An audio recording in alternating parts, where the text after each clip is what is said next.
ഗബ്രികൾ പിരിയുമോ സുഹൃത്തുക്കളെ? പിരിയുന്നല്ല ഞാൻ പറഞ്ഞു, പിരിയുമോ എന്ന് ചോദിക്കണം. കാരണം പുതുതായി വന്ന പ്രൊമോയില് നമ്മുടെ ജാസ്മിൻ പറയുന്നുണ്ട്, എനിക്ക് ഈ റിലേഷൻഷിപ്പിന് ഒരു പേര് വേണം, എനിക്ക് നിന്നെ ഇഷ്ടമാണ്. അപ്പൊ ഗബ്രി തിരിച്ചു പറയണ്ടേ, എനിക്ക് നിന്നെ ഇഷ്ടമൊക്കെ തന്നെ, പക്ഷെ റിലേഷൻഷിപ്പിനോ കല്യാണത്തിനൊന്നും എനിക്ക് താല്പര്യമില്ല. ഇങ്ങനെയൊന്നും അല്ലല്ല മാന്യ നീ അന്ന് പറഞ്ഞത്.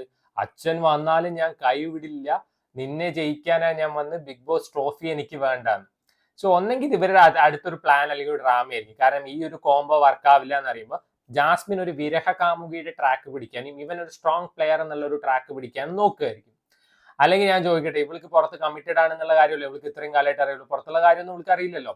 അപ്പൊ പിന്നെ ഇവൻ വേറൊരുത്തിന് ഇഷ്ടമാണ് പറയുന്നത് എന്തിന്റെ ബേസിസിലാണ്? ഇത് ഒന്നെങ്കിൽ ഇത് മറ്റേ പോളിഗാമി ആ തേങ്ങ മാങ്ങ ആ സംഭവമാണ്, അല്ലെങ്കിൽ പുറത്തുള്ള കാര്യം ജാസ്മിൻ അറിഞ്ഞില്ല. പക്ഷെ ഇവര് കാണിക്കുന്ന എന്തെങ്കിലും ഒരു കാര്യം വിശ്വസിക്കാൻ പറ്റും. പിന്നെ നാളെ പോയിട്ട് നാളെ രാത്രി കഴിയുമ്പോൾ വന്നിട്ട് ജാസ്മിൻ പോയിട്ട് ഐ ലവ് യു ഗബ്രി എന്ന് പറയും, ഇവൻ വന്നിട്ട് നേരെ ഐ ലവ് യു ജാസ്മിൻ എന്ന് പറഞ്ഞിട്ട് വീണ്ടും ഇത് റിപ്പീറ്റേഷൻ. ഇതിലിപ്പോ ഏതാ ഇപ്പൊ വിശ്വസിക്കേണ്ടത്? നാട്ടുകാർ എന്താ പറയാ, പൊട്ടന്മാരാ. എന്നാൽ രാത്രി നീ അവിടെ ഇരുന്ന് മറ്റേ വാരണത്തെ ഡയലോഗ് ഒക്കെ പറയണ്ടല്ലോ, ഞാൻ മാളിനി, ഞാൻ കൃഷ്ണ, നീ കൃഷ്ണയല്ല കോഴി ഗബ്രി. ഇവരുടെ കാര്യത്തിൽ മാത്രം ഒരു തീരുമാനം എന്തായാലും ആവാൻ പോകുന്നില്ല. പരസ്പരം രണ്ടുപേരായി കളിച്ച് നല്ല പൊട്ടൻഷ്യൽ ഉള്ള രണ്ട് കണ്ടസ്റ്റൻസ് ആണ്.